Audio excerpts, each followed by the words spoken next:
Bonjour à tous et bienvenue dans cette nouvelle vidéo de discussion en voiture. Vidéo un peu particulière puisque nous allons parler des 10 000 abonnés. 10 000 abonnés, barre symbolique que nous venons de franchir cette semaine. Alors ouais, on sort par là. Mais au-delà de ça, j'ai envie que cette vidéo, en plus d'être une vidéo de remerciement pour la communauté qui nous a suivis depuis le début, depuis des mois, ça soit une vidéo d'encouragement pour ceux qui veulent se lancer sur YouTube. Pour les créateurs de contenu qui ont peur de se lancer sur YouTube également, en disant que si on y arrivait, vous pouvez y arriver aussi et que ce n'est pas le nombre d'abonnés qui compte, c'est la façon dont vous en servez. On pourrait faire une autre allusion que vous connaissez sans doute mieux, mais on va éviter. Au-delà de ça, dans cette discussion en voiture, je vais m'adresser d'abord à la communauté pour la remercier parce que c'est grâce à elle. Et au-delà de ça, à ces personnes qui ont peur de se lancer, parce qu'elles n'ont pas un grand nombre d'abonnés, un grand nombre de vues et qu'elles pensent qu'elles ne pourront jamais percer. Donc, cette vidéo doit servir à la fois de remerciement et d'encouragement. J'espère que cette vidéo sera un peu moins catastrophique que la note vocale que j'ai enregistrée sur Telegram pour annoncer la vidéo. Si tu l'as pas vue, ça fait marrer tout le monde. N'hésite pas à rejoindre le Telegram, c'est gratuit, le lien se trouve dans la description. J'espère que ça sera moins catastrophique. Et au moins j'ai pas le monstre, donc le monstre qui me tétanisait, je ne l'ai pas. Donc reste bien à la fin parce qu'on va parler indirectement d'argent dans cette vidéo, de YouTube Money et de te dire de comment tu peux te servir de YouTube à la fois pour développer un business ou même pour attirer plus de monde sur ton business. Car 10 000 abonnés pour moi c'est énorme. J'ai pas peur de le dire, je suis quelqu'un de relativement humble. Moi qui avais peut-être 180 amis sur Facebook et qui se contentait de ces 120 relations sur Instagram, je cherchais pas le maximum de likes sur mes publications, je cherchais juste à rester en contact avec les gens que j'appréciais et que j'aimais. Moi, l'anti-réseaux sociaux me retrouve désormais à 10 000 abonnés sur YouTube, donc ça me fait rigoler, ça me fait bizarre. Je pense que si je le racontais à des gens qui me connaissent, ils me diraient c'est pas possible. Mais bon, 10 000 abonnés, c'est d'autant plus important également parce qu'on est sur une niche très particulière. On est certes une communauté très engagée. Qu'est-ce qui nous fait? Qu'est-ce que t'as à me coller au cul, toi? Putain. Jackie, ok, on va voir si tu sais te servir de ta voiture. C'est bien beau de faire le cador. Est-ce que...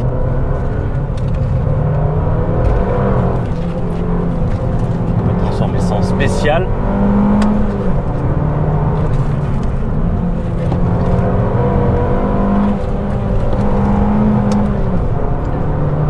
Je déteste les mecs qui me collent au cul.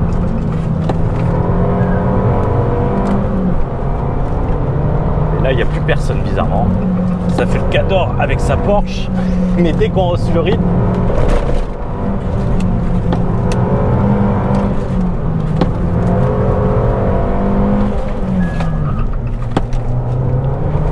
il n'y a plus personne. Youp. Petit moment de folie. Bon, je vais me faire incendier sur les vidéos, c'est pas grave. C'était réalisé sur une route fermée par un cascadeur professionnel. Donc pour revenir à notre niche, c'est une niche très particulière, la fiscalité sur des formats qui sont tout sauf sexy, qu'on soit d'accord. On est sur des PowerPoint sans marketing outrancier, ou du moins je le pense, avec un seul élément, et c'est le point commun entre toutes nos vidéos, au-delà d'utiliser le même logiciel de PowerPoint, c'est d'essayer d'apporter de la valeur. Techniquement, je pense que si nous n'avions pas apporté cette valeur, nous ne serions pas à 10 000 abonnés aujourd'hui. Et c'est pour cette raison principale que j'ai une satisfaction, c'est pas le fait de se sentir populaire. De toute façon, je montre pas mon visage, du moins pour l'instant. Ça va peut-être être une des résolutions des plus de 10. Comme le disait, c'est Greg Guillotin quand il faisait son Jacques-Henri du 16e arrondissement, les plus de 10. Mais ce que je veux dire, c'est pour moi la satisfaction ne vient pas d'être reconnu socialement, elle vient de la reconnaissance de la valeur que j'apporte. Et que si j'apportais pas cette valeur, les gens, je n'aurais jamais 10 000 abonnés. Et pourquoi je t'ai parlé d'encouragement au début de cette vidéo? Je t'ai parlé d'encouragement car lorsqu'on se lance sur YouTube, on est omnibulé, et je l'ai été aussi au début.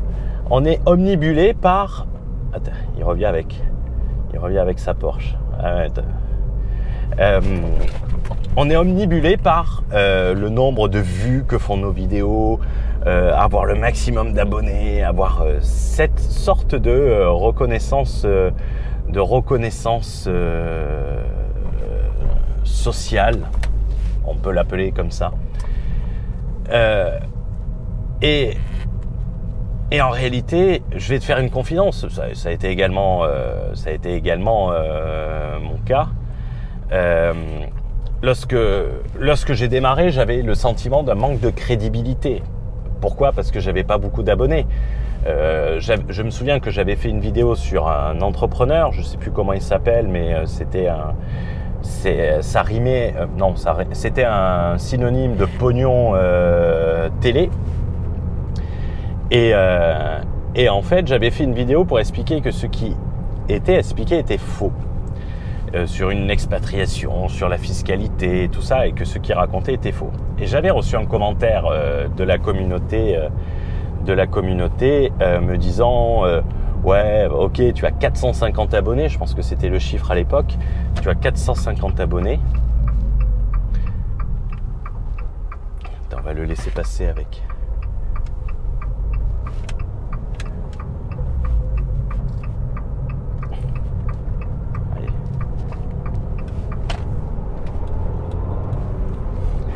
Moi son nerveux quand il était derrière. On va l'énerver.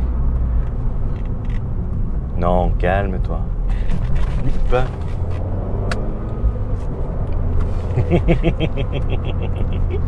Ah, je suis un gosse.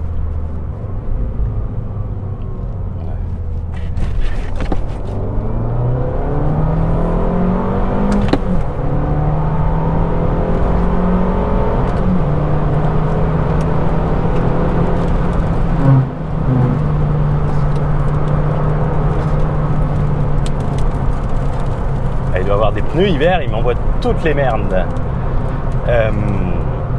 Et ce commentaire, oui, parce que la personne en face avait 30 000 abonnés. Et en n'ayant que 450 abonnés, que j'essayais d'exister, que j'étais jaloux, et que je me comportais à la manière d'un parasite.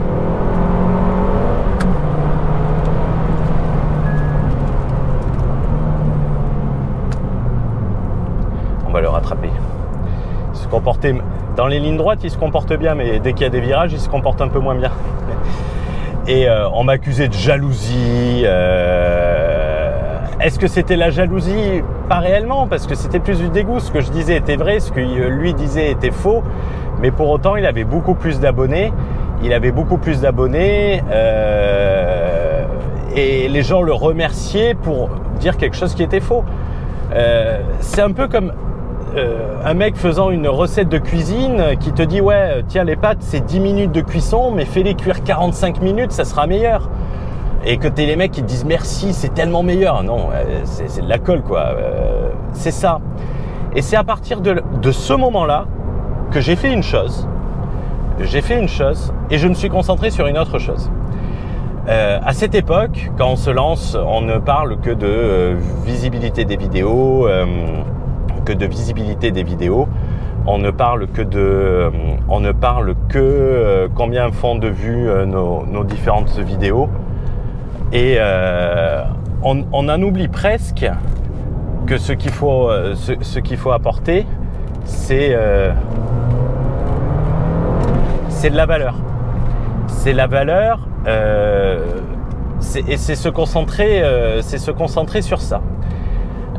Et c'est plus important que le nombre d'abonnés. Et c'est ça le conseil qu'on peut donner à tout créateur de contenu qui se lance sur YouTube, c'est de ne pas se concentrer sur le nombre d'abonnés, mais de se concentrer sur la valeur que vous allez apporter, sur la valeur que les gens vont percevoir et se concentrer uniquement sur cela. Ne chassez pas les likes, le nombre de vues, le nombre d'abonnés, on s'en fout. Ne faites pas attention non plus au nombre de dislikes. De toute façon, il ne s'affiche plus, les gens ne le voient plus. Vous pouvez toujours le voir, vous, mais les gens ne le voient plus. Ton nombre d'abonnés, ton nombre de vues ne seront que la conséquence automatique de la valeur que tu vas apporter. Et la valeur, elle peut être différente. Nous, on apporte de la valeur d'un point de vue business.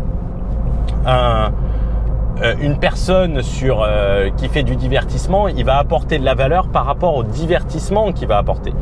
Et retiens une chose, c'est que le succès, il arrive avant le travail uniquement dans le dictionnaire. J'aime beaucoup cette phrase, je ne sais pas de qui elle est, mais retiens-la. Le succès arrive avant le travail uniquement dans le dictionnaire.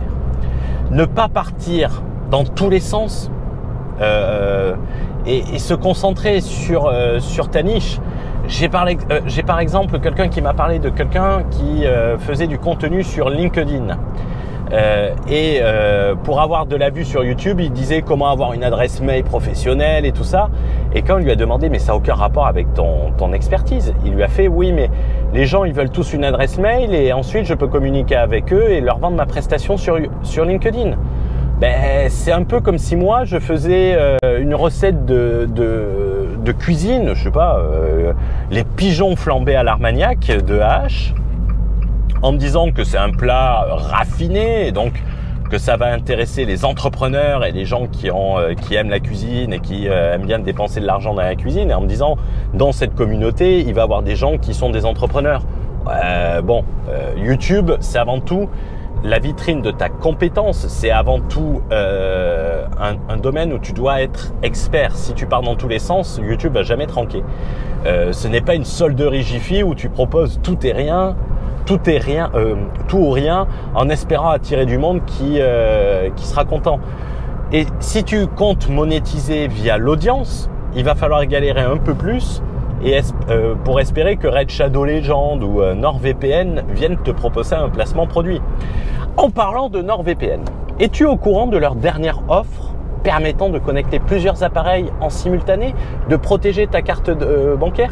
Je vais t'en parler. Non, je déconne. Mais moi, j'ai pas assez d'abonnés pour intéresser NordVPN. Et même si j'en avais assez, je ferai autre chose que ça. Tant que tu n'as pas de millions de vues, ne compte pas sur la YouTube Money. N'y compte pas. Je peux pas te dire combien cela représenterait pour 10 000 abonnés. Ma chaîne n'est pas monétisée. Mais je pense que si j'active la monétisation, ça va me payer quoi? Ça va me payer un pack de Corona toutes les semaines et 2-3 restaurants. Ensuite, rien de bien méchant. Hein. Je vais pas aller à Saint-Tropez payer des tournées générales au Dom Pérignon avec les feux d'artifice avec ça.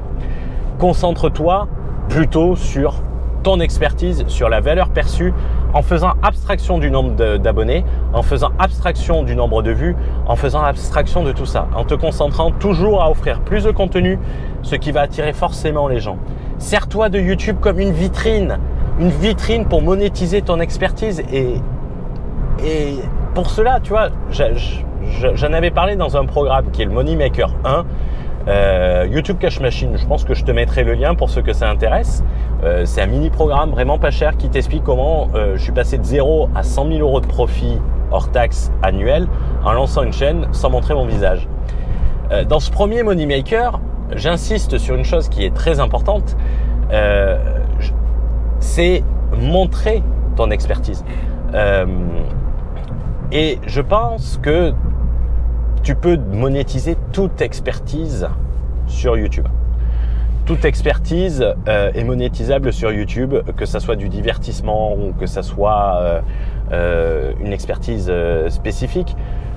D'ailleurs, dans un live de ce programme, je partageais la niche d'un client avec son autorisation qui me l'avait donnée, qui était artisan à l'origine et qui aujourd'hui génère bien plus de 200 000 € de bénéfices tous les ans. Et si je te révèle sa niche, tu vas pas me croire. Tu vas me dire, Hugo, t'es un mytho. Ça rime en plus.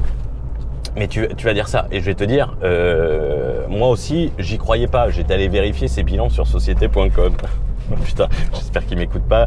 S'il m'écoute, je te salue, je te remercie de ta confiance. Mais et lui-même me l'avait dit. Tout est monétisable, on n'ose même pas l'imaginer. Alors, je vais pas te faire du marketing basique, typique, digne des webmarketeurs sur Internet, en te disant que cela marche, même si t'as pas, si t'as aucune compétence et que t'as le cuit d'une huître. Et encore une huître qui serait passée au four ou au micro-ondes. Mais je vais te dire que je pense que tout le monde a une compétence ou qu'il a une compétence qu'il peut facilement développer. Et il y a des gens qui gagnent de l'argent sur Internet, sur YouTube, en faisant des vidéos de tricot, en faisant des vidéos sur comment ranger ses placards et tout ça. Oui, je suis sérieux, c'est vrai. Jeudi, j'avais fait un live de cochon sur Maxence Rigotier, sur son truc de l'expatriation. Oh, ils sont mignons tous les deux. Sur un live sur l'expatriation. Maxence Rigotier est un exemple typique que tout est possible sur Internet. Le mec, il a une diction qui est insupportable, qui le rend certes attachant. Il a une diction insupportable. Il sait pas de quoi il parle. Quand le mec, on lui demande t'as acheté cash ton appartement, il te répondant je l'ai payé par virement bancaire. Véridique, c'est sur la vidéo. Je pourrais t'en mettre un extrait si tu as envie. On lui demande comment se comportent les Estoniens vis-à-vis de la communauté LGBT. Il ne sait pas ce que c'est les LGBT. Il nous demande limite si c'est pas une crypto-monnaie, quoi. Mais même une personne comme ça arrive à monétiser quelque chose sur Internet. Donc à partir de là, pourquoi? Parce qu'il apporte de la valeur. Il apporte de la valeur, il apporte du marketing.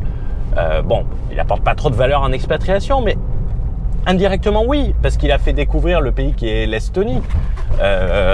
Enfin, son frère, putain, ça fait mal au cul. Son frère l'a fait découvrir et lui l'a démocratisé, mais indirectement, il a apporté de la valeur avec ça. Merde. Il va falloir faire demi-tour. Je me suis trompé.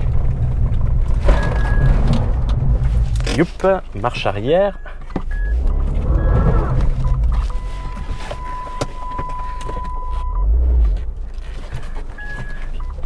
Jolie manœuvre. Beau fail en direct. Ce serait bien que tu passes la marche arrière.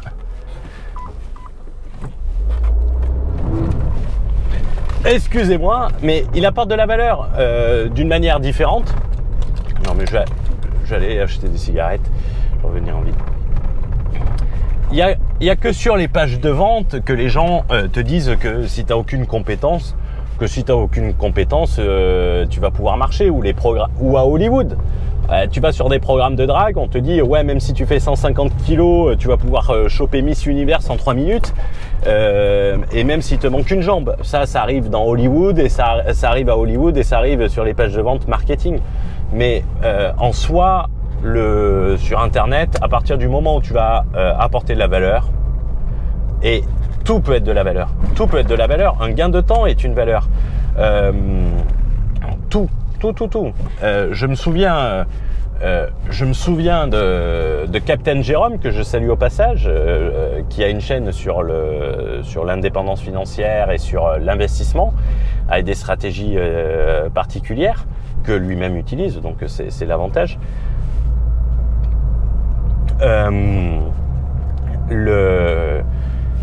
Il parlait d'une technique qui était la technique de se prendre des râteaux en boîte de nuit pour avancer. C'est une technique, même ça, c'est monétisable, parce que qu'est-ce que tu vas pouvoir faire de ça pour te développer. Et on en avait fait l'application dans le business. On appelait ça les stages râteaux. Bon, revenons à YouTube et revenons à cette phobie du nombre de vues. 30 vues, 120 vues, 12 vues. C'est le score qui nous fait peur quand on se lance sur YouTube. faire une vidéo et passer du temps dessus et qu'elle soit vue qu'une dizaine de fois, quoi. Il faut comprendre qu'il vaut mieux 10 personnes qualifiées qui regardent ta vidéo que 10 000 touristes qui regardent ta vidéo pendant qu'ils sont aux toilettes en train de poser. T'auras compris. Je vais te prendre l'exemple de la dernière vidéo que nous avons publiée sur notre chaîne, qui était une vidéo sur comment choisir son expert comptable. Comment choisir un bon expert comptable. Cette vidéo n'a pas fait un bon score. Si je me réfère juste aux vues, elle n'a pas fait un bon score puisque c'est lors des 28 derniers jours, c'est la 9e plus mauvaise vidéo que nous ayons publiée en termes de visibilité. Est-ce que cela me dérange? Mais pas réellement en fait. Pas réellement. Le but de cette vidéo n'était pas faire de la vue. Cependant, cette vidéo, elle a un taux d'engagement élevé, c'est-à-dire que les personnes restent beaucoup plus longtemps que sur les autres vidéos, ce qui est intéressant. Et je vais te dire, qui c'est qui regarde cette vidéo? Qui c'est qui regarde une vidéo sur comment choisir un bon expert comptable? C'est quelqu'un qui a besoin d'un expert comptable. Qui a besoin d'un expert comptable? C'est les entrepreneurs. C'est les entrepreneurs. Donc, c'est des gens qualifiés, c'est des gens chefs d'entreprise, c'est ma niche. Si je fais une vidéo, comment gagner 10 000 euros en moins de 5 secondes sur les NFT, oui, je vais avoir les rêveurs. Oui, je vais pouvoir leur vendre quelque chose. Mais bon, est-ce que ça sera vrai? Ça, c'est une autre question. Ouais. Donc, tu vois, je m'en fous du nombre de vues. Ce qui m'importe plus, ça va être dans quel but était fait cette vidéo. Le nombre de vues, il n'a pas tellement d'importance. L'importance, c'est vraiment les gens qui regardent cette vidéo. Et que les gens que tu vises regardent cette vidéo. Donc, ne te concentre pas sur le nombre de vues. Ne te sers pas de ça comme seule métrique. Même si pour quelqu'un, on n'est pas, je me considère pas un YouTuber. On me considère comme un consultant, un coach. J'aime pas ce terme parce que j'ai pas du tout le physique d'un coach et pour moi un coach c'est un coach sportif. J'aide les entrepreneurs, je suis pas un youtubeur donc mon but c'est pas de faire un million de vues même si j'aimerais le faire, mais je préfère faire une vidéo qui fasse 500 vues et qui me ramène 10 clients que faire une vidéo qui fait 10 millions de vues dont tout le monde parle. Ça c'est pour flatter l'ego, mais on vit pas c'est pas notre ego qui nous fait vivre, hein. Il n'est de bonne compagnie que celle qui se quitte. Tu m'as déjà entendu le dire. Je vais pas changer ça. Je veux pas garder cette vidéo trop longue. Je veux que tu puisses la regarder facilement. En guise de conclusion, j'ai envie de te dire tout d'abord un grand merci. Un grand merci à toi qui nous suis sur notre chaîne YouTube, qui est peut-être abonné, mais si tu n'es pas abonné, abonne-toi s'il te plaît, c'est le meilleur moyen de nous soutenir.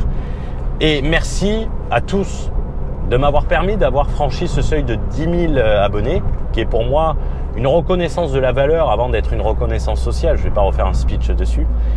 Et retenez que pour avoir un business sur Internet,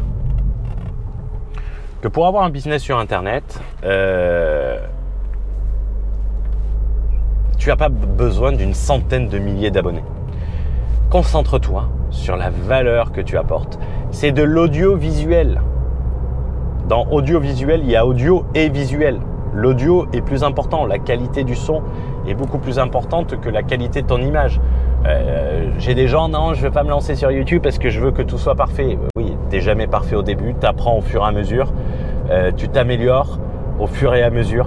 J'ai commencé avec des fonds bleus, écriture orange. On ne pouvait pas faire plus merdique. Donc, si moi j'y suis arrivé, tu peux y arriver beaucoup plus rapidement et beaucoup plus facilement. Et je suis pas bon en YouTube. Je ne consomme pas suffisamment de contenu pour pouvoir m'en inspirer. Ça, il faut que je le change. J'ai prévu de faire une chaîne secondaire à H, le cercle business. Il faut que la première vidéo arrive sur le crédit, où je vais apporter de la valeur à une plus vaste audience sans détruire l'audience de ma chaîne principale, parler de trucs que les mecs ils sont pas abonnés pour voir. Ça sera sur une seconde chaîne. L'expertise, je me concentre sur la fiscalité et le juridique sur cette chaîne que tu suis, et je me concentrerai sur le reste y compris ce type de vidéo, sera sur l'autre chaîne.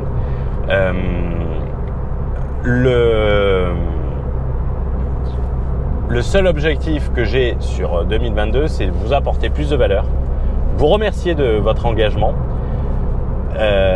continuer les vidéos et n'hésitez pas à suggérer des sujets de vidéos dans le Telegram. Hein.